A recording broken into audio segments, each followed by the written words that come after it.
સર્વે મુક્તો. સૌ પ્રથમ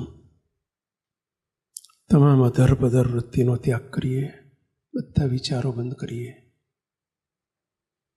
કોન્સન્ટ્રેટ થઈએ, બધું ભૂલી જઈએ, વિસરી જઈએ અને એકમાત્ર સભાને વિશે મહારાજ મને કૃપા કરીને લાવ્યા છે. હું દેહધારી નથી, જગતનો જીવ નથી, બસ હું પદ છોડીને હરિપદમાં આવી જઈએ, જેને આપણે નિમગ્ન થવું કહીએ છીએ. બસ 1 મિનિટ માટે નેત્ર બંધ કરી નિમગ્ન થઈએ, બધું વિસારી દઈએ.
સહજાન સ્વામી મહારાજ.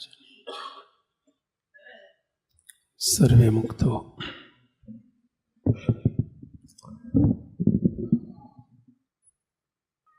સમગ્ર સમાજ પાસે એક આશા સેવેલી છે અને એક પ્રોજેક્ટ તમને આપ્યો છે. એ વખતે પણ અમે જાહેર કર્યું હતું કે આ પ્રમાણે આખા વર્ષ દરમિયાન આપણે કરવાનું છે. જેણે ડાયરેક્ટ કે ઇનડાયરેક્ટ આ શબ્દો સાંભળ્યા હશે, પ્રોજેક્ટ જાણ્યો હશે, શરૂઆત કરી હશે, એને વિશેષ ખ્યાલ આવશે. કયો પ્રોજેક્ટ હતો? કોણ કહેશો? કહો મહારાજ. Happy family. ઇંગ્લિશ શબ્દ છે હેપી ફેમિલી. એનો ગુજરાતી અર્થ થાય સુખી પરિવાર. શું અર્થ થાય પેલા? સુખી પરિવાર.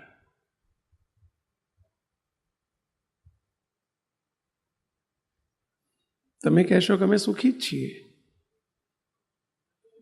અમે તો સુખી જ છીએ એવું તમને થશે. મુક્તો પૈસા છે તમારી પાસે, દ્રવ્ય છે, સંપત્તિ છે, ખેતી છે, આવક છે, ઘરનો ઘર છે, બંગલો છે, ગાડીઓ છે.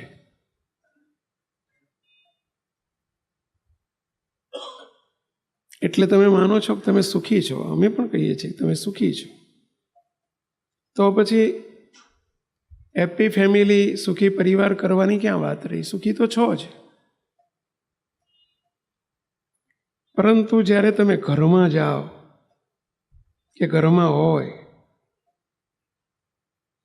એકબીજાની વચ્ચે ઘરના 5 સભ્યો છે, 4 સભ્યો છે, 2 સભ્યો છે કે 7 સભ્યો છે, ઘરના સભ્યોની વચ્ચે કેવી મીઠાશ છે, કેવી હૂંફ છે, અરસપરસ કેવો પ્રેમ છે, કેવી આત્મીયતા છે, એકબીજાની સાથે કેટલી મૃદુતા છે, જેને બીજા શબ્દોમાં ઇંગ્લિશમાં કહેવાય છે વોર્મફુલ એટમોસ્ફિયર. ગુજરાતીમાં કહેવાય હૂંફાળું વાતાવરણ.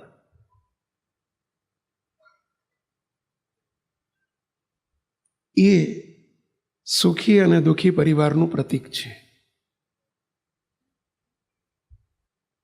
પૈસો, દ્રવ્ય, મોબાઈલ, ગાડીને બંગલા એ સુખી પરિવારનું પ્રતીક નથી. બધું હોય પણ ઘરમાં એકબીજાની વચ્ચેના વ્યવહાર સારા ના હોય, અને પરિણામે તમને ક્યારેક ઘરે જવું ગમતું ના હોય. છૂટકો નથી એટલે જાઓ છો, પણ ઘરમાં જવું ગમતું ના હોય, ઘરમાં રહેવું ગમતું ના હોય. કરોડોની સંપત્તિ હોય ને કરોડોનો બંગલો હોય તો પણ આ સુખી પરિવાર નથી, દુઃખી પરિવાર કહેવાય. ઘરમાં તમારો ને તમારા પત્નીનો કદાચ કોઈ સંબંધમાં ખટાશ નથી, પણ મા બાપ વચ્ચે મીઠાશ ના હોય, આત્મીયતા ના હોય, સાસુ વહુ વચ્ચે આત્મીયતા ના હોય, બે ભાઈઓમાં આત્મીયતા ના હોય.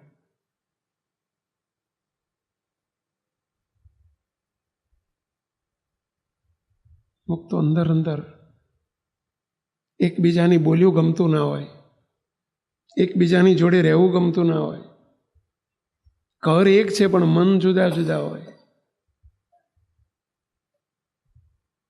આ સુખી પરિવારનું પ્રતીક નથી, અને દુઃખી પરિવાર કહેવાય.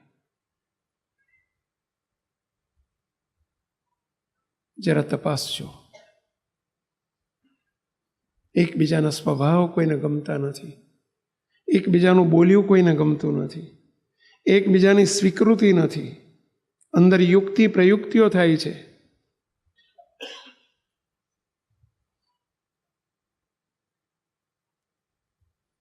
આ સુખી પરિવારનું પ્રતીક નથી. એનો અર્થ તન ભેગા છે, મન જુદા છે. તમે પણ અહેસાસ કરતા હશો, અનુભવતા હશો. દુઃખ અનુભવતા હશો.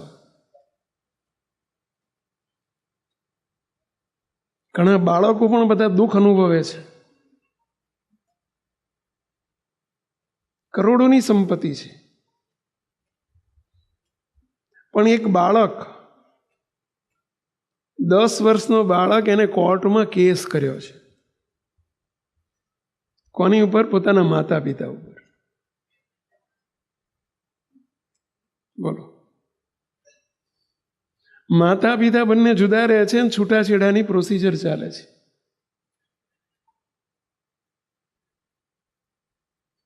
બાળકે દુઃખી થઈને માતા પિતા ઉપર કોર્ટમાં કેસ કર્યો છે. મુક્તો આને કેવી રીતે સુખી પરિવાર કહેવો? એક બાળક, એને ઘરની અંદર ઘૂંટણ થાય છે. ઘૂંટણ એટલે સમજ્યા ને? મૂંઝવણ થાય છે. મારે કોની જોડે રહેવું? પપ્પા જોડે રહેવું કે મમ્મી જોડે રહેવું? એક બાળક જો આટલો દુઃખી હોય, એના મા બાપ સુખી હશે એમ માનો છો? પૈસો ખૂબ છે, સંપત્તિ ખૂબ છે, મમ્મીને 2-3 ગાડીઓ છે ને પપ્પાને 2-3 ગાડીઓ છે, જરૂર એકની છે.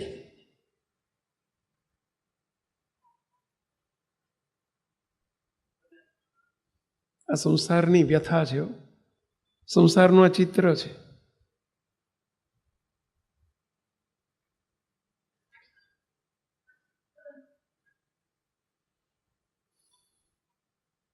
મુક્તો આ વાતો સાંભળવા માટે નથી. આ વાતોને તમે તમારા પરિવાર સામુ દ્રષ્ટિ કરજો કે આપણા ઘરમાં, આપણા પરિવારમાં, આપણા કુટુંબમાં શું છે. આવું કંઈ છે એનો અર્થ કે હેપી ફેમિલી નથી. તો હેપી ફેમિલી બનાવવા માટેના કંઈક ઉપાય આપવામાં આવે છે.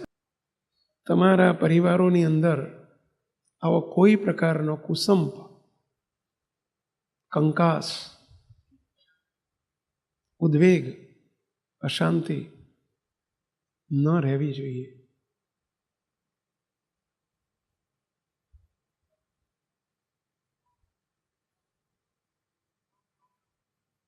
તમે આમાં ભેગા પડવું પડશે. માત્ર અમારા સંકલ્પથી નહીં પતે, તમારે ભેગા પડવું પડશે. કેવી રીતે ભેગા પડવું પડશે? તમારા ઘર પૂરતા ભેગા પડવું પડશે. તમને તમારી પાસે બીજી અપેક્ષા નથી રાખતા બીજા પરિવાર માટેની. તમારા પરિવારને સુખી કરવો એ તમારા હાથની વાત છે.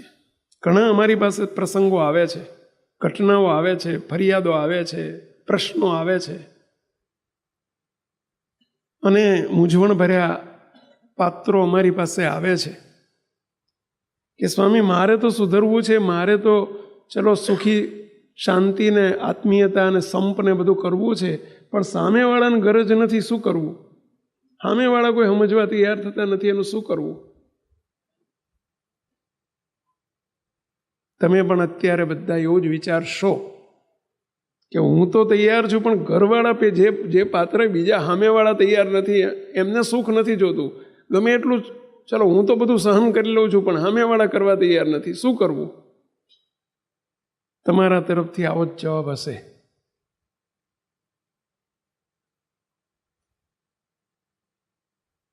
મુક્તો, હું આ વાત સાથે સંમત નથી. જો તમે એવું જ માનશો કે હું બરાબર છું, મારી ભૂલ નથી, મારો વાંક નથી, કદાચ મારી ભૂલ છે તો હું સુધારો કરવા તૈયાર છું, સામેવાળા તૈયાર નથી, હું માફી માંગવા તૈયાર છું, સામેવાળા તૈયાર નથી.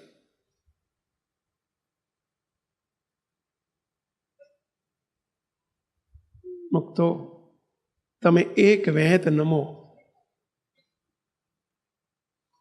2 વેંત નમો, 12 વેંત નમો, સામેવાળા જરૂર ભગવાન ભેળા પડશે.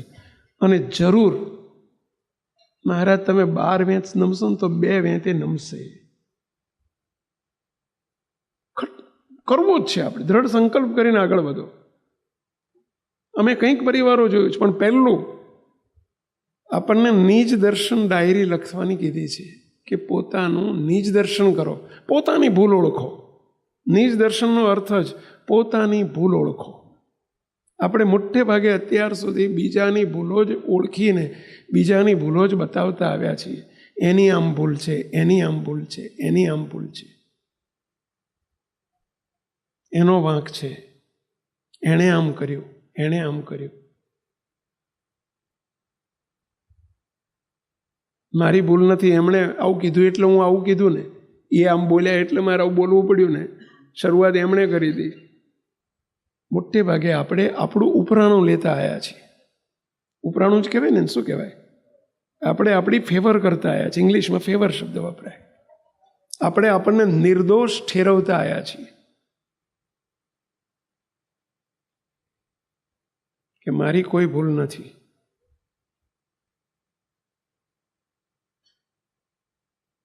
આપણી જાતને આપણે ગુનેગાર કોઈ દિવસ ઠેરવી જ નથી.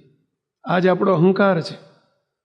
દરેક વ્યક્તિ દેહાભિમાનથી, અહંકારથી પીડાય છે, અને પરિણામે આપણને આપણી ભૂલો દેખાતી જ નથી.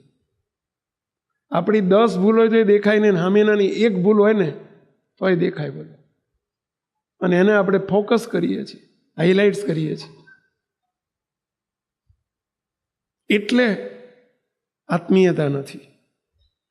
મોટામાં મોટું કંકાસનું કે પ્રશ્નોનું કારણ, મોટામાં મોટું કારણ આ છે. દરેક વ્યક્તિ પોતાની ભૂલ જો તપાસે અને મારી ભૂલ છે, મારે જ સુધારો કરવાનો છે એવો વિચાર કરીને જો એ ભૂલને સુધારવાનો પ્રયત્ન કરે, દરેક વ્યક્તિ, ઘરમાં 2 ભાઈ હોય તો બંને ભાઈ આવા પ્રયત્ન કરે કે મારી ભૂલ છે, પેલો કે મારી ભૂલ છે, પેલો કે મારી ભૂલ છે, અને હું સુધારો કરું. આપણે બીજાને સુધારી નહીં શકીએ, એ આપણા હાથમાં નથી. બીજાને સુધારવા એ આપણા હાથમાં નથી. પોતાને સુધરવું એ આપણા હાથમાં છે. બીજામાં સુધારો કરાવવો એ આપણા હાથમાં નથી. પોતાને સુધારો કરવો એ આપણા હાથમાં છે. પણ જો સુખી પરિવાર જોતો હશે તો આપણે પહેલી જ આપણી ભૂલને ઓળખવી પડશે, તપાસવી પડશે, અને એને નિવારવાનો પ્રયત્ન કરવો પડશે. આ પહેલું જ કોઈ પણ પરિવાર માટે કોમન ઉપાય છે, ફરજિયાત ઉપાય છે, પહેલો ઉપાય છે. નિજ દર્શન એટલે નિજ દોષ જોતા શીખીએ, નિજ પોતાની ભૂલ જોતા શીખીએ, તપાસતા શીખીએ.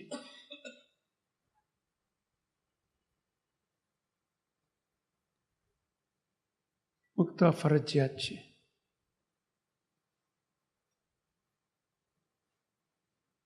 તૈયારી છે તો જ આગળ બીજી વાત કરીએ. કેટલાની તૈયારી છે? ચલો આંગળી ઊંચી કરો, તો જ બીજી વાતો તમને અસર કરશે. પહેલું તો આ ટોપિકની જરૂર છે કે સુખી જ છો, ઘરની ઓળી છો. આ તો અત્યારે સ્વાભાવિક છે, સમાજમાં રહ્યા એટલે દરેક બાંધી મુઠ્ઠી હવા લાખની, એવું ગુજરાતીમાં કહેવત છે. એવું કહેવત છે એટલે બાંધી મુઠ્ઠી સવા લાખની. સ્વાભાવિક છે, દરેક પોતાના ઘરમાં કંઈ પણ હોય તો એ કંઈ જાહેર કરવાની વસ્તુ નથી. ઘરની વાત ઘરમાં રાખવી જોઈએ, રહેવી જ જોઈએ. અમે તે તમારી પાસે એવું જાહેર કરાવવા નથી માગતા કે અમારા પરિવારમાં આવું છે, નહીં કરવાનું, ના કરાય. પણ ખ્યાલ તો આવે ને કે શું છે એમ. ઘરમાં રહો છો એટલે ઘરની ખબર તો હોય ને પહેલા. પણ એટલું પૂછું, તમારા ઘરમાં આવું છે કે નહીં એવું નથી પૂછતો, પણ આ વિષયની જરૂર છે એવું પૂછું છું. કેટલાને જરૂર છે? ઘણા બધા, મોટા ભાગના. કારણ કે ઘરની ઓળી છે. તમે નહીં કહો તો એ ખબર છે, બાજુવાળા તો તમે નહીં કહો તો એમને ખબર છે કે અમને ઘેરે આવું હોય, અમને ઘેરે હોય, અમને ઘેરે હોય જ. અત્યારનો સમય અને એવો આવી રહ્યો છે, કોઈ કોઈની અંડરમાં રહેવા તૈયાર નથી, કોઈ કોઈની હાથ નીચે રહેવા તૈયાર નથી, કોઈ કોઈની લીડરશિપ સ્વીકારવા તૈયાર નથી, કોઈને રોકટોક ગમતી નથી. દરેકને સ્વતંત્રતા જોઈએ છે. દરેકને, નાના છોકરાની સ્વતંત્રતા જોઈએ છે. અત્યારે વિદેશ જવાનો કિશોરોનો, યુવકોનો ક્રેઝ આટલો બધો છે. બોલો, અમારી જોડે રોજ 10 કેસ આવતા. સોયમાં લંડન જવું છે, ઓલો કે ઓસ્ટ્રેલિયા જવું છે, ઓલો કે કેનેડા જવું છે, ઓલો કે અહીં જવું છે, બોલો એટલો બધો વિદેશનો ક્રેઝ છે. ઘેર બધા છોકરાઓ વિદેશ જવાની ઈચ્છાઓ કરે છે. અને એની પાછળ જો મોટું કારણ હોય ને, માફ કરજો છોકરાઓ બધાએ, પણ મોટું કારણ હોય ને, ભણવા જવું છે ને, ત્યાં કમાવા જવું છે ને, અહીં નોકરી નથી એટલે જવું છે ને, એ બધું સબસિડરી છે સેવકની દ્રષ્ટિએ. આ તો ખુલ્લું કોઈ કહેતું નથી ને, બધા કોઈ નથી જાણતું એવું છે નહીં. બધાને ખબર છે, મા બાપને ખબર છે કે અમારા ચિરંજીવીને સ્વતંત્રતા ગમે છે એટલે જવાનું કહે છે. એને મા બાપની અંડરમાં રહેવું કોઈને ગમતું નથી. ત્યાં જાય, દીકરી હોય દીકરો હોય, ત્યાં જાય, બે માણા હોય તો એ આપણે જેમ કરવું એમ કરી શકાય. આ ટક તો રોજની નહીં. શું લાગે છે આપણને? ટક. આજનો ક્રેઝનું મુખ્ય કારણ આ છે. કોઈની હાથ નીચે રહેવા તૈયાર જ નથી. દરેકને એવરીબડી વોન્ટ્સ ઇન્ડિપેન્ડન્ટનેસ. બધા જ સ્વતંત્રતા ઈચ્છે છે.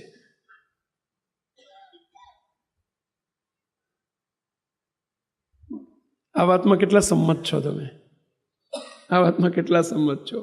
100%ની વાત છે. ભલે કારણ પછી આપણે ભણવાનું ને, કારણ કમાવાનું ને, કારણ PR થઈ જઈએ તો ત્યાં સુખી થઈએ, અને મા બાપે કંટાળ્યા હોય એટલે કે સારું જાય તો માથાકૂટ મટે. એ બિચારા શું કરે? તે પછી અંદરથી કે આ અમારે સારું રોજની લોહી પીવાનું, રોજની માથાકૂટ, એના કરતાં નહીં જોવું, નહીં દાજવું. અહીં સામે જોવાય ને દાજવાનું છે. ના કહેવાય, ના બોલાય, ના સેવાય, ના કે કંઈ આપણું ગનગારે નહીં, સાંભળે નહીં, સ્વીકારે, અને રોજ ડખા થાય. એના કરતાં છેટા હારા, જે કરવું મરશે. મા બાપે પછી લાગણીશીલ ના રહે, એ મદદ કરે. ઓલિયાને મદદની જરૂર છે, ઓલિયો છૂટે ને આ છૂટે. ભલે ચિત્ર સરસ ખડું કરવું પડે. મા બાપે તેને છોકરાએ તે છોકરાની હોવી તે બધાએ ચિત્ર તો સરસ દેખાડવું પડે કે ભાઈ કેમ જાય છે વિદેશ જાય છે, કેમ કમાવા જાય છે, કેમ ભણવા જાય છે. સાચું છે, હાવ ખોટું નથી, પરંતુ મુખ્ય કારણ એ નથી હોતું, માનસિક કારણ બીજું હોય છે.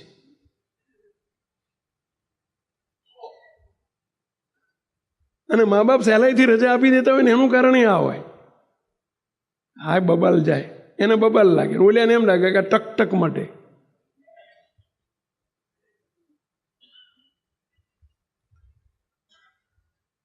થોડીક નગ્ન સત્ય હકીકત છે, પણ હકીકત છે. ઘર ઘરની ઓળી છે, અને એટલે જ આટલો બધો ક્રેઝ ચાલુ થયો છે. બોલો, ઘણા તો મેં જોયા છે, હું પૂછું એને કે તાર બાપા શું કરે છે, કે ઘરનો ધંધો છે, શું કમાઈશ, તો કે મહિને 5 લાખ. એટલે આ ભૂંડા 5 લાખ કંઈ કમાતા હોય બાપના ધંધે બેસી જાય ને. એના જેવું કંઈ નહીં, ત્યાં મજૂરી કરવાની છે, નોકરું કરવાનું છે. અમે તો ત્યાં જઈને આવીએ છીએ ને જોઈએ છીએ કે ત્યાં મજૂરી છે. આપણે જેવો મજૂરો લેબર કામ કરે ને એવો ત્યાં લેબર કામ કરતા હોય છે, ત્યારે 5 લાખ નથી મળતા. ત્યાં એકડ એકથી શરૂ કરવું પડશે. તો આપણા બાપની પેઢી છે, ઊંડા ના જવાય વિદેશમાં, કે ના રજા આપો ને સમજી જવું કે કમાવાના જ જતા, કમાવાનો હેતુ નથી. અરે કશું બોલો, કંઈ ના હોય તો તે 25 લાખ રૂપિયા ખર્ચી નહીં, તે હું જતો હોય ને મરવા દો ને.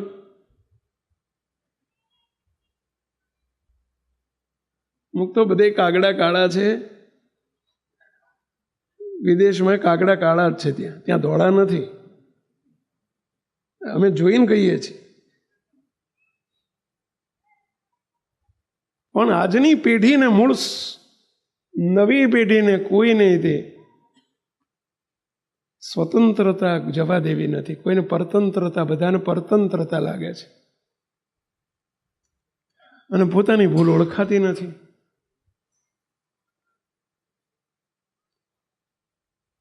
હું વિરોધી નથી હો વિદેશ જવાનો, પરંતુ આ સત્ય હકીકત કહું છું. મુક તો એક બાળક દિલ્હીમાં, બાળકે પોતાના માતા પિતા પાસેથી છૂટાછેડા માંગ્યા. સેવકને કહેવાની ભૂલ હતી, હકીકત આવી છે. દિલ્હીમાં બાળકે પોતાના માતા પિતા પાસેથી છૂટાછેડા માંગ્યા. જજને કહ્યું, જો હું રહીશ તો બે ભેગા થશે તો એમની જોડે રહીશ, નહીતર મને તેમનાથી છૂટાછેડા આપો. બાળક આવું કહે છે, હું એમનાથી કંટાળી ગયો છે, એમના ઝઘડાથી. બાળક કેટલા વર્ષનો છે? 11 વર્ષનો. 11 વર્ષ લખ્યું છે. પતિ પત્ની આવું સાંભળીને કેસ પાછો ખેંચી લીધો ને બે ભેગા થયા. બોલો, આ પરિસ્થિતિ જો સમાજની.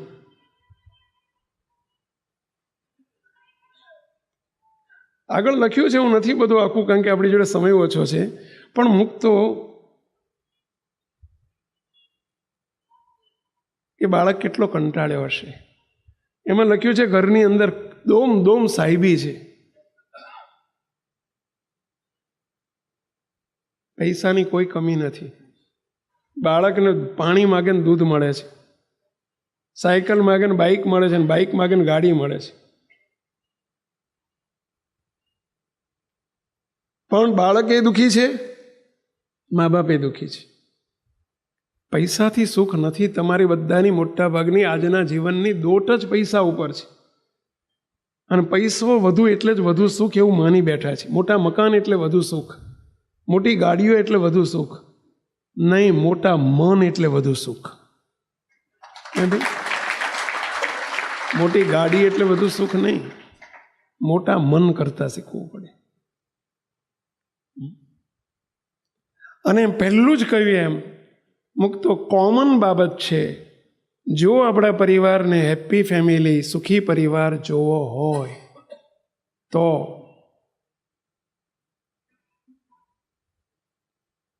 પોતાની ભૂલ ઓળખતા શીખો, પોતાની દોષ જોતા શીખો, પોતાના સ્વભાવને ઓળખો, એમાં સુધારો કરવાનો પ્રયત્ન કરો. નહીં કરો તો ડખાન આખી જિંદગી ચાલુ રહેશે, આખી જિંદગી ડખા ચાલુ રહેશે. મુક્તો કરવું પડશે.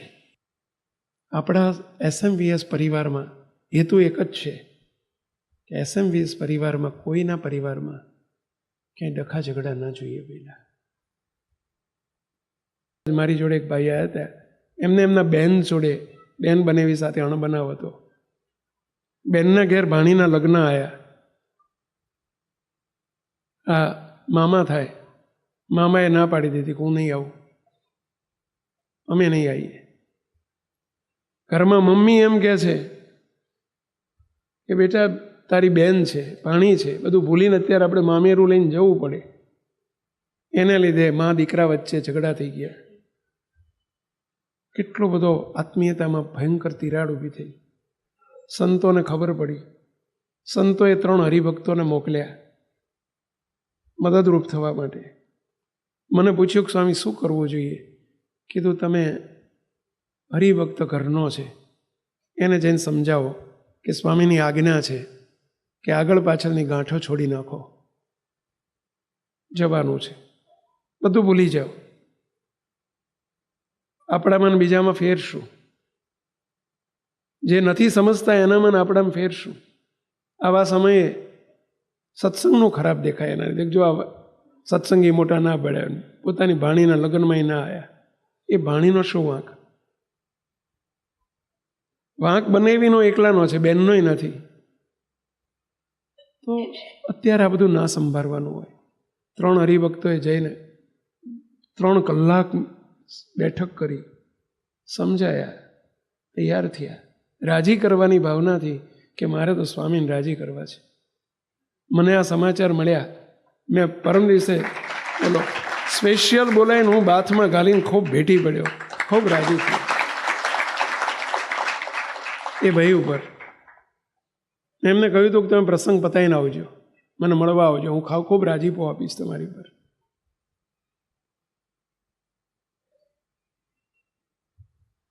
મુક્તો અને કંઈ કરતા કોઈ પરિવારના પ્રશ્નો સોલ્વ થાય, હેપી પરિવાર બને.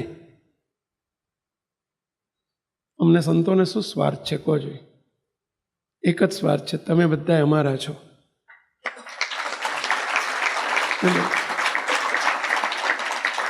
તમારા પરિવારના પ્રશ્નો અમારા સુધી આવે ત્યારે અમને દુઃખ નહીં થતું હોય?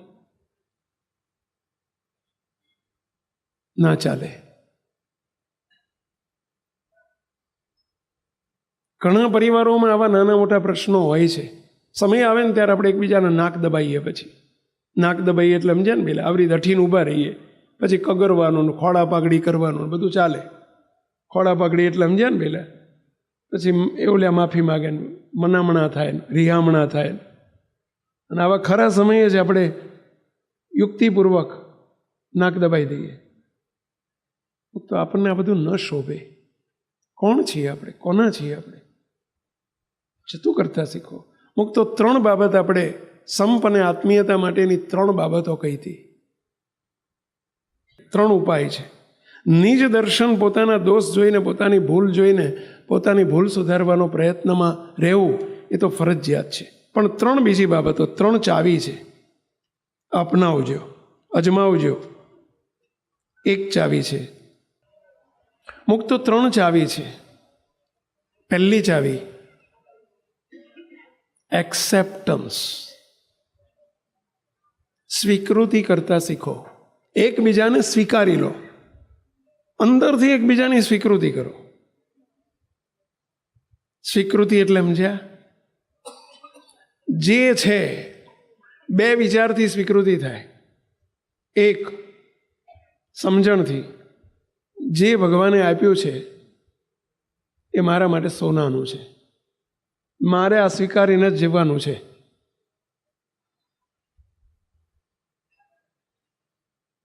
ગણ્યું જે પ્યારું પ્યારા એ અતિ પ્યારું ગણી લેજો. જે ઘર આપ્યું હોય એમાં સંતોષ માનો કે મારા માટે હોનાનું છે. બીજાનો બંગલો જોઈને આપણે દુઃખી નહીં થવાનું. જે વાહન ભગવાને આપ્યું હોય સ્વીકૃતિ કરી લો, જે વ્યક્તિ ભગવાને આપી હોય, જે ઘરમાં મા બાપ આપ્યા છે સ્વીકૃતિ કરી લો, આ જ મારા મા બાપ છે, બસ મારા માટે હોનાના છે. ભલે એમનો સ્વભાવ જો, આ બધાનું એક મુખ્ય કારણ છે આજના કંકાસનું 2 જનરેશનનો ગેપ. આ મોટું બીજું કારણ છે. જ્યારે જનરેશન બદલાય ને, જનરેશન એટલે સમજ્યા પેઢી, 2 પેઢીના વિચારોની આ તાલમેલ નથી અને રહેવાનો જ. વી શુડ એક્સેપ્ટ, સ્વીકારી લેવાનું કે 2 પેઢી જ્યારે થાય ને ત્યારે માની લો કે તમે બધા ખુરશીવાળા છો. અમારા માધુભાઈ છે, એમના દીકરા તુષારભાઈ છે, બેઠા છે. 2 પેઢી અહીં બેઠી, 3 પેઢી બેઠી. ધર્મેશ આવ્યો, ધર્મ આવ્યો છે. હવે આજે 3 પેઢી છે. આજે માની લો કે એ બાપા ને એમના દીકરા તુષારભાઈ, એ બેયની વચ્ચે ઓછામાં ઓછો 20-25 વર્ષનો ફેર હશે, 25-30 વર્ષનો એટલો ડિફરન્સ હશે ને. મુક તો 25 વર્ષે પેઢી બદલી જાય અને હવે તો 10-10 વર્ષે જનરેશન બદલાવાની છે એવું સમજવાની તૈયારી રાખવાની. 10 વર્ષે હો, કારણ કે કોમ્પ્યુટર યુગ એવો છે ને, એટલો ફાસ્ટ યુગ છે ને, એટલે તો એમના વિચારોમાં ગેપ રહેવાનો. આમના કોમ્પ્યુટર યુગના કંઈક ઉપાયો છે, વિચારો છે, પેલા આમના જૂનવાણી વિચારો હોય. આ હું ના સ્વામી છે ને બોલો, તો અમારી વચ્ચે જનરેશન ગેપ થોડો રહે જ, હોય જ. વિચારોનો ગેપ હોય, કારણ કે અમે જૂની પેઢી છે અમારી, અમે કરકસરથી જીવ્યા છીએ. જૂની પેઢી બધી, તમારામાં કે અમારામાં, કેટલી વીએ હો થાય, માંડ રોટલા ભેગા થતા હોય ને એવા દાડા કાઢી અને તમે તાણીને તુષીને તમે એક પૈસો બચાવીને કંઈક 2 પાંદડે થયા હોય. સાચી વાત છે. આ જૂની પેઢીને કેટલી મહેનત કરી, કેટલા દાખલા કર્યા હોય, કેટલી મહેનત કરી હોય. હવે અત્યારની પેઢીને શું મળ્યું? મકાન તૈયાર મળી ગયું, ગાડી તૈયાર મળી ગઈ, 5-25 લાખની મૂડી તૈયાર મળી ગઈ. એટલે એમને તો એ જોયું જ નથી 5 રૂપિયા કેટલી વીએ હો થાય. ટૂંકમાં આવી ગુજરાતીમાં કહેવત છે, કેટલી વીએ હો થાય, 5 રૂપિયા કેવી રીતે કમાવાય અને કેવી રીતે મકાન થયું છે ને કેવી રીતે ગાડી આવી છે ને કેવી રીતે બંગલા થયા છે, એ જૂની પેઢીને ખબર નથી. એમણે તો સીધું જ બંગલા જ ભાડ્યા છે, ગાડીઓ જ ભાડી છે, એમણે લાખોમાં જ વાતો સાંભળી છે અને જૂની પેઢીએ હજારોમાં નથી સાંભળી. બોલો. પરંતુ ત્યાં એ ગેપ પૂરવા માટેની જે 3 ચાવી છે, ગેપ રહેવાનો જ, વિચારો જુદા રહેવાના જ. આજની જોજો તમે, ઉગીને ઊભા થતા હોય ને છોકરા, એના બાપા જોડે 3000નો 2000નો ફોન હોય અને છોકરો કે મારે તો 7-8 હજારનો, મારે તો પેલો એપલનો ફોન લાવવો છે, મારે તો પેલો એન્ડ્રોઈડનો ફોન લાવવો છે, મારે તો પેલો શું કહે બીજા સ્માર્ટફોન લાવવો છે. બાપ દીકરા આ 10,000નો આવે, નહીં મારે તો જોઈએ જ. અત્યારે તમારે 3000નો ચાલે, માર ના ચાલે. એને ખબર નથી 10,000 કેવી રીતે આવે. દરેક વાતમાં વિચારના ગેપ રહેવાનો છે. તમે કહો એસી નથી મૂકવું, હમણાં ચાલશે, તો કે ના મારે મૂકવું છે. જો આ વિચારોના ગેપ રહેવાના છે.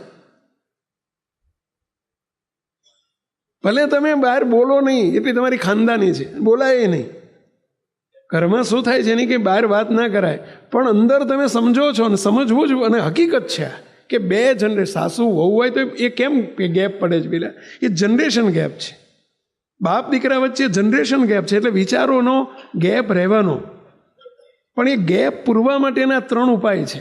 આ 3 જે ચાવી કહીએ છીએ ને, એ 3 ઉપાયોથી ગેપ પૂરાય. અને ગેપ પૂરાય એટલે પ્રશ્નો ઓછા થાય, સમજણ આવે અને તો હેપી ફેમિલી બની રહે. નહીં તો રોજ નાની બાબતમાં ડખા થાય. હવે આજના પુત્ર વધુ આવ્યા હોય ને, હવે ગેપ છે આખો. સુખી એમણે દુઃખ જોયું જ નથી. પેલા સાસુમાં એ દુઃખ જ જોયું હોય. ઓલ્યા સીધું પહેલે જ દાડે તેલનો વઘાર કરે ને, શાક મૂકે ને, ત્યાં જ શરૂ થઈ જાય. આટલું બધું તેલ ના, ઓલી હાવુની 4 આંખો થઈ જાય. બોલો, આંખો પોળી થઈ જાય. બોલો, એની આંખો ફાટી જાય. આટલું બધું તેલ, મારે આટલું અઠવાડિયું હાલે. અને આટલું બધું વઘારમાં તેલ હોય.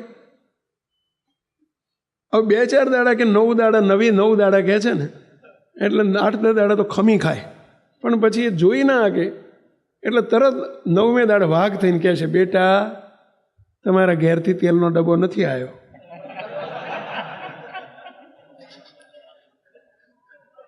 ચકોર ચાલુ થઈ ગઈ. અને એ દિવસથી જ તે આ ગેપ ચાલુ થઈ જાય.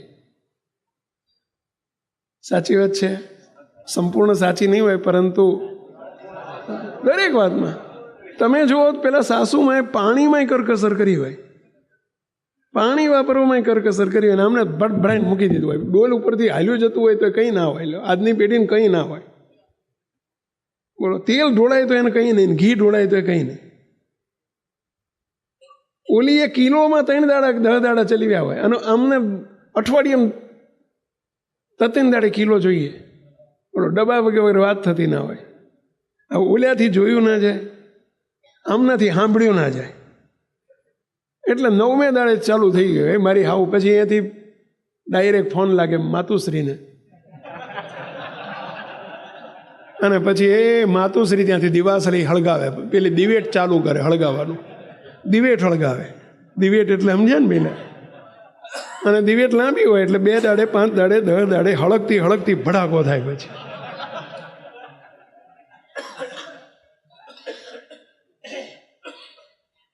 મને બહુ ખબર નથી પડતી આમાં, આ સાચું છે ખોટી છે મને ખબર નથી, કારણ કે અમે સંસારમાં રહ્યા નથી.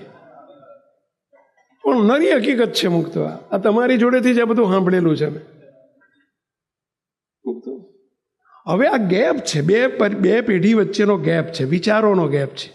અને વિચારો જુદા છે એટલે વર્તનમાં જુદો આવશે. બોલો, શાક લેવા જવું હોય ને આજના છોકરાઓને કે પુત્ર વધુઓને, સોસાયટીના નાકે શાક લેવા જોઈએ તો ભ્રુર કરતા ચાલુ કરે, કાં તો ભ્રુર કરે, ગાડી લઈને શાક લેવા જાય. ઓલ્યા તરત જ તે 2-4 દાડા ના બોલે, પણ રહી ના શકે એટલે કે બેટા થોડું 4 ડગલા છે હાલો ને. અને પછી પોતાના વખતની વાત કરે, અમે તો 3 કિલોમીટર લેવા શાક લેવા જતા હતા હાલીન, અને તમારી સોસાયટી નાકા સુધી ના જવાય, થોડું હાલો ને શરીર સારું રહે, એમ કરીને ટકોર ચાલુ કરે. હવે આજના છોકરાઓને, આજની પેઢીને આ બધું એનું જીવન તમે જો ભણતા હોય ત્યાંથી ભ્રુર ભ્રુર ભ્રુર ધુમાડા કાઢતા જ નીકળતા હોય, કોલેજ જાય હોય, સ્કૂલ જતા હોય, તોય એને બાઇક લીધું હોય. હવે એને એ પુત્ર વધુ કે પુત્ર પછી સહન ના કરીએ, કે પછી એમ જ કે પપ્પા મને કેનેડા જવું છે ભણવા, એ બહાનું શું કાઢે. અને કેટલાક એડવાન્સ ચાલતા હોય, કેટલાક છોકરાઓ દીકરીઓ એડવાન્સ ચાલતી હોય.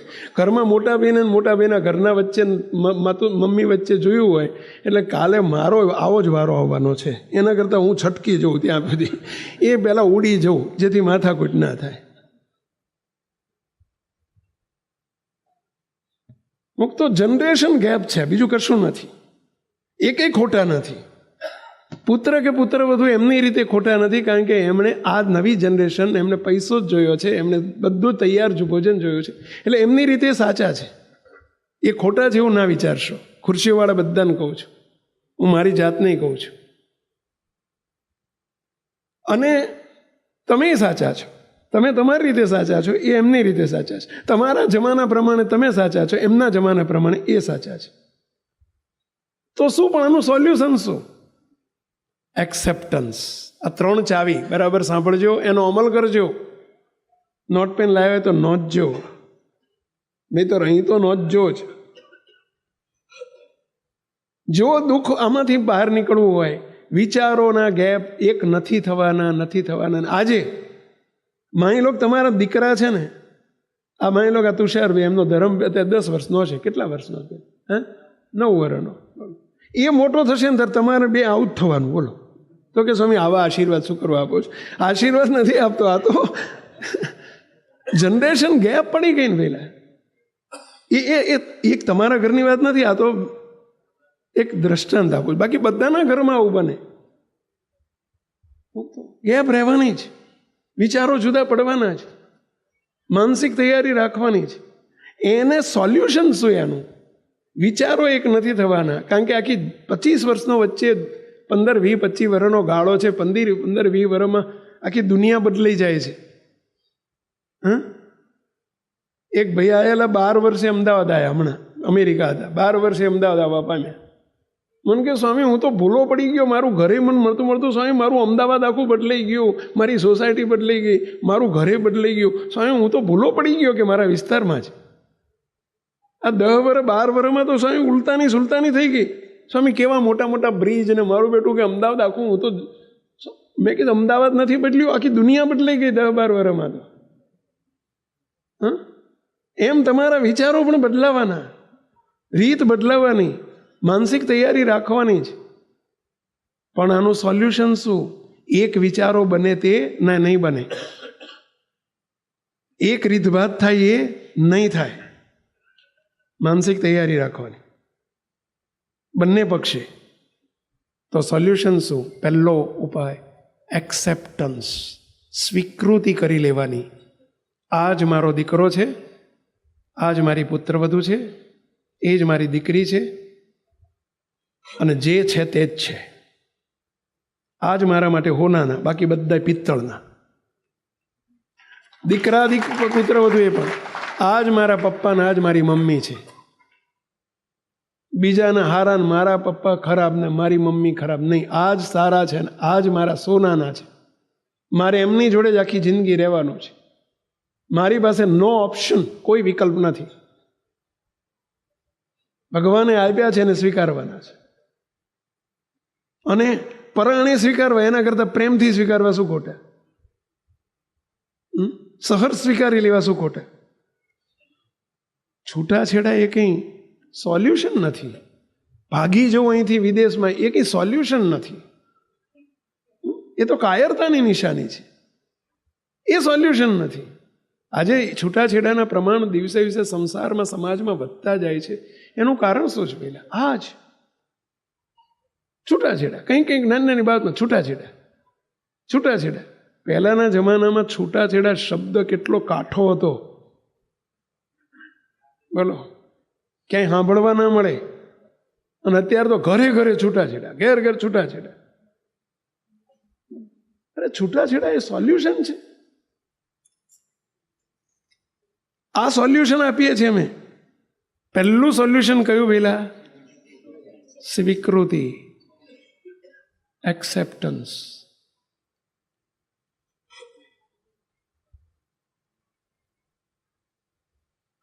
એકબીજાનો સ્વીકાર કરતા શીખો. અને બીજું, મહારાજના મુક્તો છે, દિવ્ય ભાવે મહારાજે જ કર્યું છે. મહારાજની મરજી વગર કશું શક્ય નથી. જે કરતા હશે યોગ્ય જ કરતા હશે, સ્વીકારી લો. પ્રભુની ઈચ્છા સમજીને સ્વીકારી લો.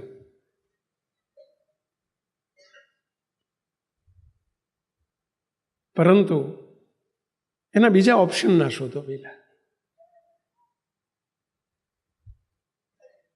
એટલે પહેલી ચાવી, જે ભગવાને આપ્યું છે એનો સહર્ષ સ્વીકાર કરવો.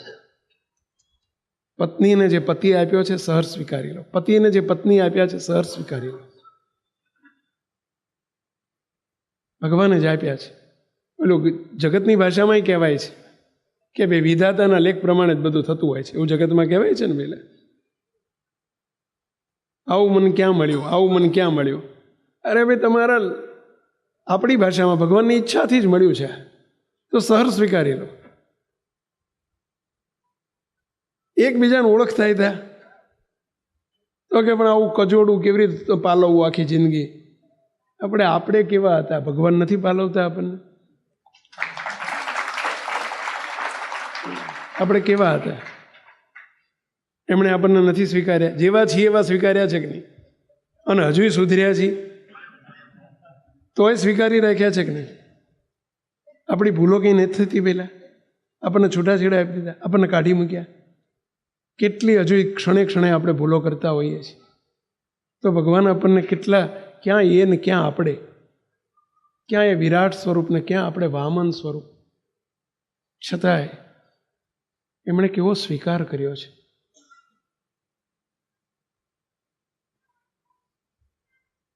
મુક્તો, જો ભગવાન આપણને સ્વીકારી રાખતા હોય તો આપણે નહીં સ્વીકારનારા આપણે કોણ? પ્રભુએ આપણું જોયું નથી તો બીજાના દોષ ન જોઈએ.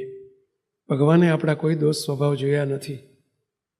જેવા છે એવા અપનાવી લીધા છે. તો આપણે બીજાને અપનાવતા શીખો. પહેલા ભૂલ થાય સ્વીકારી લેવાનું. એક મોટો સિદ્ધાંત, ચાવી.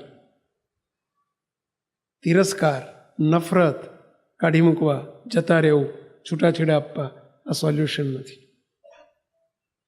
સ્વીકાર કરવો એ સોલ્યુશન છે. અને પરાણે નહીં, પ્રેમથી સ્વીકારી લો. જે સંજોગ છે, જે પરિસ્થિતિ છે, જે વ્યક્તિઓ છે, પ્રતિકૂળતા ભગવાને આપી છે, તો એને સ્વીકારી લો. મારી મરજી વિના રે કોઈથી તરુણું ન તોડાય, મહારાજ બોલ્યા છે. આ જે કંઈ પ્રશ્ન બન્યો છે મહારાજની મરજી છે એમ સમજીને સ્વીકારી લો.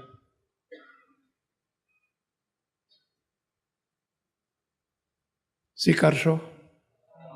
કેટલા આંગળી ઊંચી કરો છો? મારે તમારા પ્રશ્નો નથી સાંભળવા. ઘરમાં કંઈ પણ નાનું મોટું થતું જશે, એવું થાય, પરિવાર છે, પણ એકબીજાનો સ્વીકાર કરી લો. સમય સંજોગનો સ્વીકાર કરી લો, પરિસ્થિતિનો સ્વીકાર કરી લો, પ્રતિકૂળતા છે તો એનો સ્વીકાર કરી લો. તો બે પેઢી વચ્ચેનો ગેપ બંધ નથી થવાનો, ગેપ પૂરાશે. બાકી ગેપ રહેવાનો. એનો સમાધાન છે આ બધા. બીજો ઉપાય મુક્તો એડજસ્ટમેન્ટ. એકબીજાની સાથે એડજસ્ટ થતા શીખો. પરિસ્થિતિ સાથે એડજસ્ટ થાવ. એડજસ્ટ એટલે સમજ્યા? ગુજરાતીમાં શું કહેવાય એને? સેટ થઈ જાઓ. સેટ થઈ થતા શીખો. એની સાથે મળ્યું છે, એની સાથે એકમેક થઈ જાઓ, એડજસ્ટ થાવ. હું તો તમને એક પ્રશ્ન પૂછું. ચલો, અહીં તમે અત્યારે બેઠા છો, તમે પહેલેથી જગ્યા ફિક્સ કરી હતી? સવારથી આવીને કરી ગયા હતા બુકિંગ કે મારા જગ્યાએ બેવાનું છે? અત્યારે જ્યાં મળ્યું, જેવું મળ્યું ત્યાં સ્વીકારી લીધું, બેસી ગયા કે નહીં? એટલે હવે બધાને ફાવે છે ને? કેટલા નથી ફાવતું? આંગળી ઊંચી કરો. બધાને ફાવે છે ને બેસવાનું? શું થયું? ફાવ્યું કહો છો? તમને અંદરથી ઊંચાટ છે ખરું, મને આવી જગ્યા મળી, આના કરતાં અહીં બેઠો હતો, અહીં બેઠો નહીં. જે મળ્યું એને સ્વીકારી લીધું તમે અને એડજસ્ટ થઈ ગયા. તો તમને અસંતોષ છે કોઈને? અહીંયા આવ્યો છો તો સંતોષ છે ને? પહેલા ખાલી કહો છો ઉપરથી કે મહીથી? એડજસ્ટ થઈ ગયા. અરે તમે ઓફિસમાં તમને નોકરી મળી, બોલો, ગમે ત્યાં સરકારી નોકરી મળી હોય, અહીંથી તમને ભુજ મૂકી દીધા પહેલી જ વખતે, તો ત્યાં એડજસ્ટ થઈ જાઓ છો ને? અજાણી ભૂમિ, અજાણ્યા માણસો, અજાણ્યો સ્ટાફ, એડજસ્ટ થઈ જાઓ છો કે નહીં? અને ના થાવ શું થાય? પાછું મીઠું પાટડી. બોલો, કાલે પાછા આવો, 2-4 દાડા નથી ફાવતું. અરે એડજસ્ટ થવાનું હોય. તમે કોઈ સોસાયટીમાં તૈયાર બંગલો લીધો 2 કરોડનો, 2 કરોડ ખર્ચ્યા છે, તો જે મળ્યું છે એમાં એડજસ્ટ થઈ જાઓ છો કે નહીં? બાથરૂમ, હા, અંદર પછી કંઈક નળ બળ ના ફાવતો થોડું ફેરફાર કરાવો, પણ આખા બંગલા સાથે, સોસાયટી સાથે, આડોશી પાડોશી સાથે તમે એડજસ્ટ થઈ જાઓ છો કે નથી થતા? આ સુધી થયા છો કે નથી થયા? તમે ફ્લેટ લીધો, ચલો એમાં એડજસ્ટમેન્ટ થઈ જાઓ છો કે નહીં? અરે તમે ગાડી લાવો છો, 25 લાખની 35 લાખની ગાડી લાયા, 35 લાખ ખર્ચીને જે ગાડીમાં જે વસ્તુ, જે સીટ જ્યાં હોય ત્યાં સીટ સાથે, ગિયર સાથે, હોર્ન સાથે, બધાની સાથે તમે એડજસ્ટ થઈ જાઓ છો ને? કે તમારા માટે સ્પેશિયલ નવી ગાડી બનાવડાવો છો? બનશે? શક્ય છે કે હું કહું એવી ઓર્ડર આપું એવી ગાડી બનાવો? અરે બાળકો સાયકલ લાવે ને તો સાયકલ સાથે એડજસ્ટ થઈ જાય છે. પડે એડજસ્ટ થવા ટેવાયેલા છીએ આપણે. તો એડજસ્ટ થાવ ને.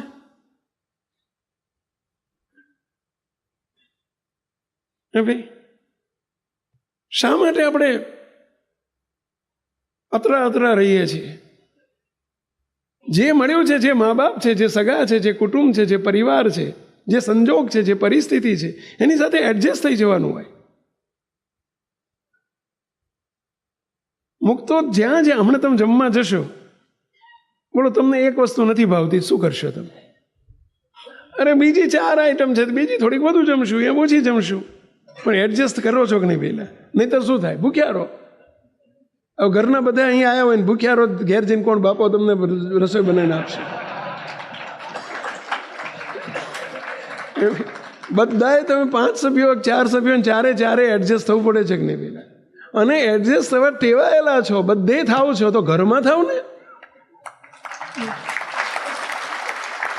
બધે થાવ છો, તમને ટેવ છે એડજસ્ટ થવાની. અરે આ બાળકોને બોલો, બાળકોને અત્યાર સુધી ત્યાં ભાઈ કેટલી સ્કૂલો બદલી ક્યાં જોઈએ? 2 કે 3 સ્કૂલો 2-3 બદલી હશે ને? 4 કોલેજ સાથે 4 હશે. બોલો, નાનપણમાં એક સ્કૂલમાં હોય 5 ધોરણ સુધી, 7 ધોરણ છે, પછી 8માંથી હાઈસ્કૂલમાં બીજી સ્કૂલમાં હોય, પછી હાયર સેકન્ડરી ત્રીજી સ્કૂલ હોય, અને કોલેજમાં પછી 4થું હોય. ત્યાંનો સ્ટાફ જુદો, ત્યાંના શિક્ષકો જુદા, ત્યાંનું ભણતર જુદું, ત્યાંનું વાતાવરણ જુદું, ત્યાંના રૂમ ઓયડા જુદા. છતાંય જ્યાં ગયા ત્યાં એડજસ્ટમેન્ટ તમે નાનપણથી કર્યું છે કે નથી કર્યું? આ તમે બધાએ કર્યું હતું કે નહોતું કર્યું? હું નાનો હતો ને ભણતો ત્યારે મેં કર્યું હતું, તો જ ભણી શકાય. નહીં તો નથી ફાવતું કહીને શું ભણતો બકરા ચારવા પડે, બીજું શું થાય? બીજું એનું સોલ્યુશન શું? બકરા ચારો, બીજું શું થાય? મુક તો એડજસ્ટ થતા આવડે છે, તમે ઘણું કર્યું છે, ફક્ત ઘરમાં અને પરિવારમાં થવાની જરૂર છે. આપણે બીજે બધે થાવ છો, તમે મહેમાન ગતિએ જાઓ તો ત્યાંય એડજસ્ટમેન્ટ કરો છો તમે. સુવામાં ખાવામાં મહેમાન ગતિએ ગયા હોય ને ત્યાં તમારું મન ગમતું કંઈ ના મળે, જે રૂમ આપ્યો હોય ને એમાં એડજસ્ટ થઈ જાઓ છો કે નહીં? પહેલાં એક રૂમમાં 3 હોવાનું કીધું એ તો એડજસ્ટ થઈ જાઓ છો કે નહીં? બોલો, જમવાનું જે આપે એમાં એડજસ્ટ થઈ જાઓ છો કે નહીં? તો ઘરમાં થાવ ને, અહીંયા શું ઝટકા વાગે છે? પણ કે સ્વામી એ તો કોક દાડો હોય ને, આ તો રોજનું થયું. તમારો આર્ગ્યુમેન્ટ આવો હશે. હું તમારી જોડે તમારી જગ્યાએ બેહું છું ને એટલે મને તરત વિચાર આવે કે આ લોકો આવો વિચાર કરતા હશે કે એ તો કોક દાડો એડજસ્ટ થવાનું, એ તો રોજ એડજસ્ટ થવાનું. રોજે થઈ જાઓ તો કે પણ એ ના થાય સામેવાળા, ના આપણે થઈ જવાનું. તમને એક પ્રશ્ન પૂછો કે તમે ગાડી લઈને જતા હોય અને સામે કોઈ ટ્રકવાળો દારૂ પીને ગાડી લઈને આવતો હોય, સામે તમને દૂરથી દેખાય કે મારો બેટો આમ કરે છે ને, રસ્તા વચ્ચે આમ એણે તમને વિચારો ખરો કે મારા બેટા પીધેલો છે, સામે તમને ખબર પડે કે આ પીધેલો દેખાય છે, તમે શું કરો? સાઈડમાં ઊભી રાખી દો, અથવા તો સાઈડમાં લઈને હાચવી લો. બરાબર છે? હાચવવાનું એને જ તમારે. તો કે મારી એકલાને હાચવવાનું? ના હાચવીશ, લે ના હાચવીશ. શું થશે? નહીં હાચવો શું થશે? એક્સિડન્ટ કરવો તો કે એને નહીં હાચવવાનું? નહીં હાચવવાનું. બોલો, એને પીધેલો છે, નહીં હાચવે. તારે બચવું છે, હાચવીને ઊભો રહી જાય, એડજસ્ટ થઈ જાય બાજુ.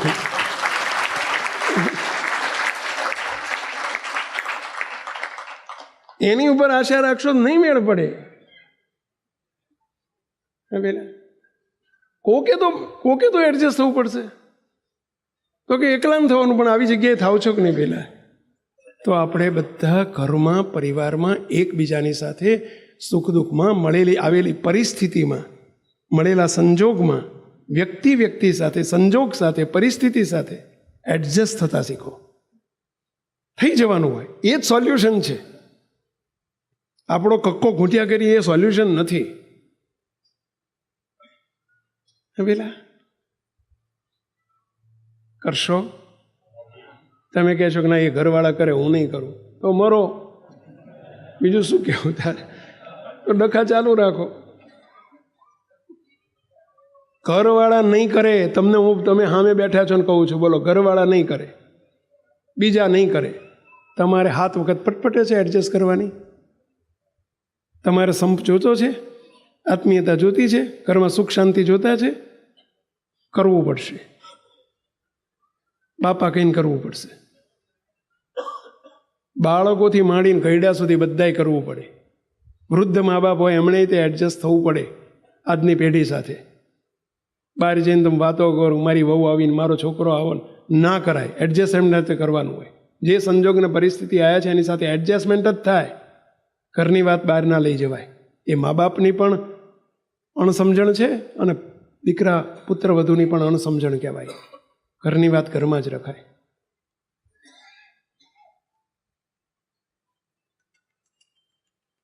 મુક્તો એડજસ્ટ થજો. અને ત્રીજો મુદ્દો મુક્તો કોમ્પ્રોમાઇઝ. કોમ્પ્રોમાઇઝ. સમાધાન કરો, જતું કરી દો, છોડી દો, ભૂલી જાઓ. જતું કરી દો, છોડી દો, ભૂલી જાઓ.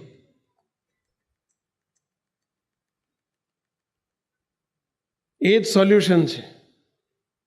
આગળના કંઈ પણ સંજોગો બન્યા હોય એને ભૂલી જાઓ. કંઈ થયું છે એને છોડી દો, જતું કરી દો. એને કહેવાય સમાધાન કર્યું કહેવાય. આંટી છોડી નાખો.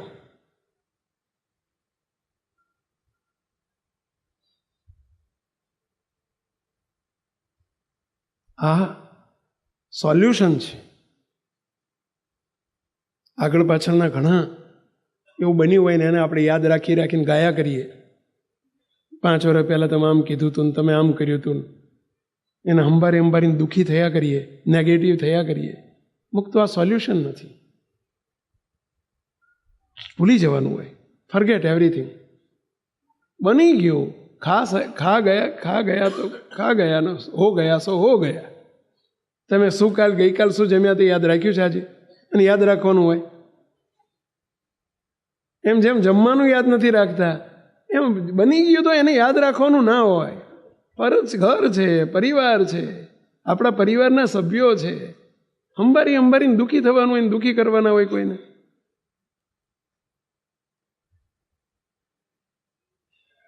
ના શોભે મુક્તો. આ સંકુચિતતાઓ છે બધી. એમાંથી બહાર નીકળો અને જુઓ એમાં કેટલું સમાધાન કરી નાખીએ ને જતું કરી દઈએ. સહજમાં તો કેટલું સરસ પરિણામ મળે. બોલતો કેટલું સરસ પરિણામ મળે. અને એ જ મહાનતા છે આપણી. એ જ વિશાળતા કહેવાય. એ જ સમજવું કહેવાય. જે છોડી દે ને જતું કરી દે ને એ સમજણ કહેવાય. બાકી મોટો હોય પણ જો છોડવા તૈયાર ન હોય તો એ સમજણ નથી. સેવકે એક દ્રષ્ટાંત આપ્યું તો અગાઉ કદાચ ક્યાંક તમે સાંભળ્યું હશે. મુક્તો આપણે વાસના 2012ની સાલમાં 2 ભાઈઓ વચ્ચે અણબનાવ હતો. સગ્ગા ભાઈ. એક બાપ દાદાની મિલકતની બાબતમાં અણબનાવ થઈ ગયેલો. મિલકતના ભાગ પાડવાના હતા. મકાન હતું અમદાવાદમાં મામુ નાયકની પોળ છે, કાળુપુર વિસ્તારમાં. અને એમાં એક જન્મથી મોટા થયેલા બંને ભાઈઓ. નાના ભાઈને મોટા ભાઈ બહુ ના ભણ્યા. બાપાની પરિસ્થિતિ સારી નહોતી એટલે. પણ નાના ભાઈને એમણે ભણાયો, ખૂબ ભણાયો. બહુ સારો એન્જિનિયર કર્યો. સહન કરવું પડે કર્યું. એને ગવર્મેન્ટ જોબ મળી ગઈ. 2-4-5 વર્ષમાં તેને પ્રમોશન મળ્યું. ચીફ એન્જિનિયર તરીકે ગવર્મેન્ટમાં આગળ વધી ગયો. નાના ભાઈના લગ્ન થયા. એની પત્ની પણ બહુ ભણેલી મળી. એ નોકરી કરે. બોલો, પગાર બહુ સારા બંનેના. અમદાવાદમાં રાણીપ વિસ્તારમાં આ બનેલી સત્ય ઘટના છે. રાણીપ વિસ્તારમાં 1.5 કરોડનો બંગલો લીધો. 2 માણસોએ જુદા રહેવા ગયા. ત્યાં બંગલામાં રહેવા ગયા. નાના ભાઈની બિચારાની પરિસ્થિતિ એવી કે એમનું બાપ દાદાનું પોળનું મકાન, 2 માળનું મકાન હતું. જૂનું મકાન, 100 વર્ષ જૂનું. મોટા ભાઈ એટલું કહ્યું કે બેટા ભાઈ, તારે ભગવાનની દયાથી સુખી છું. મારે 2-3 બાળકો છે, હજુ નાના છે, ભણે છે, ખર્ચા છે. તું સેટ થઈ ગયો છું. આપણે બધાએ ભાગ પાડી દીધા, ગામડાની જમીનના ભાગ પાડ્યા. પણ મારી 2 હાથ જોડે વિનંતી છે કે મારી જોડે રહેવાનું મકાન નથી. બા ઉંમરલાયક થયા છે, એ કે કરે છે કે મકાનની ચોખવટ કરી લો મારી હાજરીમાં, તમે ભાગ પાડી દો, ભાગ પાડી દો, ભાગ પાડી દો. મકાનના ભાગ રહી ગયા છે, 2 ભાગ પાડી દો. મોટા ભાઈ કહે છે નાના ભાઈને, ભાઈ હું તારી પાસે કંઈ માગ્યું નથી, પણ જો આ મકાનના ભાગ પાડીશું 2 ભાગ થાય એવા નથી, એને વેચવું પડે. વેચીએ તો એ વખતે 2000 ને આ વાત કરું 2001ની, 2001માં એ મકાનના 7-8-10 લાખ આવે એવા હતા. 8-10 લાખ રૂપિયા આવશે વેચીશું તો, પણ એમાંથી 2 ભાગ પાડશું, 5 લાખ તારા ભાગમાં આવ્યા, 5 લાખ મારા ભાગમાં આવ્યા. તારે મકાન છે, તને 5 લાખની કિંમત નથી, તમારા 2ના પગાર જ 4-5 લાખ છે. મને એની ઈર્ષ્યા નથી, મને બહુ આનંદ છે કે મારો ભાઈ સુખી છે, પરંતુ 5 લાખમાં હું મકાન નહીં લઈ શકું. આ મોંઘવારીમાં મને કશું નહીં આવે. હું ભાડાના ઘરમાં મારે રહેવા જવું પડશે આટલા વર્ષ પછી, અને આજના ભાડા મોંઘા જૂના ભાડાનું મકાન નહીં મળે. હું ભાડું નહીં ભરી શકું એવી પરિસ્થિતિ છે, તું જાણે છે. તો મારી વિનંતી છે, આ મકાનમાંથી તું જો ભાગ છોડી દે રાજી થઈ, અને મને અહીં રહેવા દે, મારે નવું મકાન શોધવું ના પડે, બાને શાંતિ થઈ જાય કે ચલો એને છોડ્યું છે, પાછળ ઝઘડા નહીં થાય. અને તને ભગવાને ઘણું આપ્યું છે, છતાંય હું તને લખી આપું કે મારી 2-5 વર્ષે સ્થિતિ સારી થાય ને છોકરા મોટા થાય ને કમાતા થાય, ત્યારે હું જે અત્યારે કિંમત નક્કી કરીએ 4 લાખ કે 5 લાખ તને આપવાના છે, એ 4-5 લાખ રૂપિયા તારા ભાગના હું વ્યાજ સાથે કહીશ તો વ્યાજ સાથે, મૂડી કહીશ તો મૂડીશ, હું તને લેખિતમાં આપી દઉં. હું ભવિષ્યમાં તને પૈસા આપી દઈશ, અત્યારે મારી જોડે નથી પહેલાં, પણ તું મને આ મકાન જો મારા નામે કરી આપ તો બાને શાંતિ થાય. નાના ભાઈને એના ઘરના એ ચાવી ભરવી, આપણો ભાગ ના જવા દેવાય. કોર્ટમાં કેસ ચાલ્યો, મોટા ભાઈ ભાડે રહેવા ગયા, મકાન ખાલી કરાયું નાના ભાઈએ કોર્ટ દ્વારા. મકાન ઝઘડામાં પડ્યું, એટલે કોઈ વેચાતું લે નહીં, કારણ કે હવે કોર્ટમાં મેટર બની ગઈ, કોણ વેચાતું લે. મોટા ભાઈ બિચારા મહિને 5-7 હજારનું ભાડામાં રહેવા ગયા. એને બિચારાની સ્થિતિ સારી નહીં. 2 આપણા સત્સંગી, 2 ઘરનો પરિવાર, જ્યારે મંદિર આવે ને તો બોલો એક આ બાજુ બે અને એક આ બાજુ બે, જોડે બેહવાનું પસંદ ના કરે. એટલો બધો અંદરથી જુદાપણું થઈ ગયું. બાપજીને અમને બહુ દુઃખ થતું હતું. સમાજમાં કેટલું ખરાબ લાગે. 2 પાછા જ્ઞાની, પણ એકબીજાના ઘરે પ્રસંગોમાં જવાનું બંધ, દિવાળી બેસતા વર્ષે જવાનું બંધ. એમની બા દુઃખી થઈને બિચારા ધામમાં જતા રહ્યા. 2012માં આપણી શિબિર હતી, આ જ ટોપિક ચાલતો હતો, અને એ વખતે સભાપતિ સવારમાં 9 થી 12:30 વાગ્યા સુધી આત્મીયતાનો ટોપિક ચાલ્યો. મોટા ભાઈ ઉઠીને જમવા ગયા નીચે. નાના ભાઈ મારી પાસે આવ્યા, મને કે સ્વામી, રડી પડ્યા, સ્વામી આજની બધી વાત મારી ઉપર થઈ. સ્વામી મારી સમજણ શું? મારામાં સત્સંગ ઉતર્યો જ નથી. સ્વામી તમે આટલું બધું કહો છો, પણ અમે તો કંઈ લીધું જ નથી. સ્વામી મારા ભાઈ ઉપર કેસ કર્યો છે, આજે મને ભૂલ ઓળખાય છે કે મેં કેટલી બધી ભૂલો કરી છે. સ્વામી મારા ઘરનાની નીચેથી ચિઠ્ઠી આવી છે, મારા ઘરના પણ નીચે બેઠા હતા સભામાં, એમની ચિઠ્ઠી આવી છે કે આપણી જ ભૂલ છે, અને સ્વામીને પૂછો કે આપણે સમાધાન કરવું છે, મોટા ભાઈ સાથેના સંબંધો સુધારવા છે. સ્વામી જેમ આજ્ઞા કરે એમ અમે કરવા તૈયાર છીએ. મને ચિઠ્ઠી વંચાઈ. સ્વામી હું પણ એ જ રીતે તૈયાર છું, શું કરવું જોઈએ? મેં કીધું તમારે મકાન છે ને? તો કે સ્વામી મોટું છે. શાના માટે? તો મકાન માટે લડો છે. આપણે 1 રૂપિયો જોતો નથી મકાનમાં. મોટા બહેન જાઓ તમે સાંજે બપોર પછી મોટા ભાઈના ઘેર જઈને કહો, માફી માગી લો, કગરી પડો, ભૂલ થઈ ગઈ કહી દો. મોટા ભાઈને કહી દો કે મોટા ભાઈ હું આવતીકાલે કેસ પાછો ખેંચી લઉં છું, મારે મકાન જોતું નથી ને મકાનના પૈસા જોતા નથી. તમે તમારી ફરજ બજાવી છે, મને ભણાયો ગણાયો મોટો કર્યો, મેં મારી ફરજ નથી બજાવી, આ મારી ભૂલ છે, મને મારી ભૂલ ઓળખાઈ છે, હું મકાન જતું કરી દઉં છું.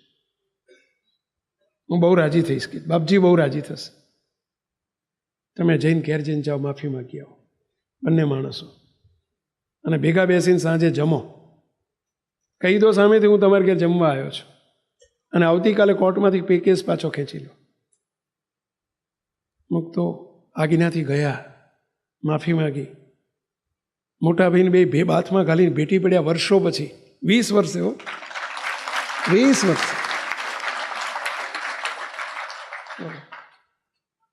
કોર્ટમાંથી કેસ પાછો ખેંચી લીધો. બંને ભાઈ બીજે ત્રીજે દિવસે જ્યારે સવારમાં બે જોડે મંદિર આવ્યા, બે જોડે આવ્યા, બાપજી ઊભા થઈને બંને ભાઈઓને એટલા ભેટ્યા, રાજી થયા. હું એટલો બધો રાજી થઈને ભેટી પડ્યો, શાબાશ. એમણે કહ્યું કે સ્વામી અમારી બે વચ્ચે આજે કોઈ તિરાડ નથી. સ્વામી અમે 2 દિવસથી જોડે એક જ ઘરમાં રહીએ છીએ, અને એ અમારા ઘેર આજ જમવા આવ્યા હતા, ગઈકાલ અમે એમના ઘેર જમવા ગયા હતા. સ્વામી 20 વર્ષે અમે ભેગા થયા છીએ. સ્વામી કોર્ટમાંથી કેસ પાછો ખેંચી લીધો છે. હવે સાંભળજો કેવું બન્યું. એ મકાન પછી વેચાયું થોડા સમય પછી, કારણ કે કોર્ટમાંથી બધું પ્રશ્નો હતા એ સોલ્વ થઈ ગયા. મકાન વેચાયું 42 લાખ રૂપિયામાં. કેટલા લાખમાં? 42 લાખ. મોટા ભાઈ પેલા એ તો મોટા ભાઈ નામે કરી આપ્યું હતું, લખાણ આપી દીધું હતું. મોટા ભાઈએ 42 લાખ રૂપિયા આવ્યા, એમાંથી વગર કીધે 21 લાખ રૂપિયા, અરે 42 લાખ રૂપિયા, 42 લાખ રૂપિયા નાના ભાઈના ખાતામાં ટ્રાન્સફર કરી દીધા. નાના ભાઈને ખબર પડી એટલે એમણે વગર કીધે 42 લાખ બીજા ટ્રાન્સફર ઓલા એમના મોટા ભાઈના ખાતામાં ટ્રાન્સફર કરી દીધા. બોલો, 5 વખત ઓલાના ખાતામાં જમા કરવાનું, ઓલાના ખાતામાં જમા કરવાનું. અને ઝઘડો થયો. ઝઘડો એટલે મીઠો ઝઘડો.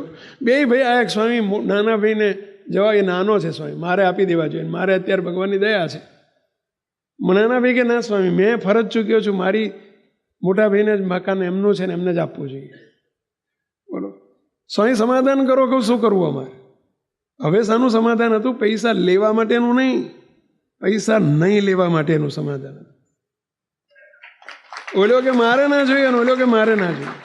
બોલો, અંતે બાપજીને અમારા વચ્ચે પડીને મોટા ભાઈને સમજાવવા પડ્યા કે મોટા ભાઈ તમે તમારી ફરજ બજાવી હતી, નાના ભાઈની ભૂલ થયેલી છે, તમારા પૈસા લઈ લેવાના છે.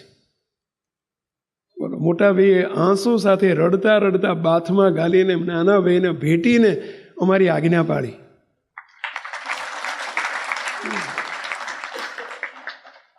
આજે એ બંને ભાઈઓ એટલી આત્મીયતા છે, એટલો એ પરિવાર એક છે. તો અમે કેટલા રાજી થતા હશું. કેમ આવું બન્યું? કોમ્પ્રોમાઇઝ, સમાધાન, જતું કરી દો, છોડી દો, ભૂલી જાઓ. આપણે આવું કરી શકીએ? તમને પણ વિનંતી કરું છું, તમારા ભાઈઓમાં, બહેનોમાં, પરિવારમાં કંઈ પણ આવું હોય તો છોડી દેજો, જતું કરી દેજો. ભગવાન તમને દુઃખી નહીં થવા દે. છોડી દેવાથી કંઈ જતું નથી, કશું દુઃખ આવતું નથી. મોટું પેટ કરતા શીખો, એ જ તમારી મોટાઈ છે, એ જ સત્સંગીનું લક્ષણ છે. આ 3 નિયમ, 3 સિદ્ધાંત, આ 3 ચાવીઓ સુખી પરિવાર માટેની. એક, સ્વીકાર કરી લો, એડજસ્ટ થઈ જાઓ, અને સમાધાન કરો. કેટલા અપનાવો ચાવીઓ. બધાને ખૂબ ધન્યવાદ, ખૂબ અપનાવજો. આ વાત માત્ર સાંભળવામાં ન રાખશો, સ્વીકાર કરજો. એવી બધાને વિનંતી સાથે સર્વે મુક્તોને ગુરુદેવ બાપજીના ફરી જય સ્વામિનારાયણ. બધાને જય સ્વામિનારાયણ. અનાદિમુક્ત વિશ્વમ ચેનલને સબસ્ક્રાઇબ કરો અને મેળવો નવા વિડિયોઝ સૌથી પહેલા.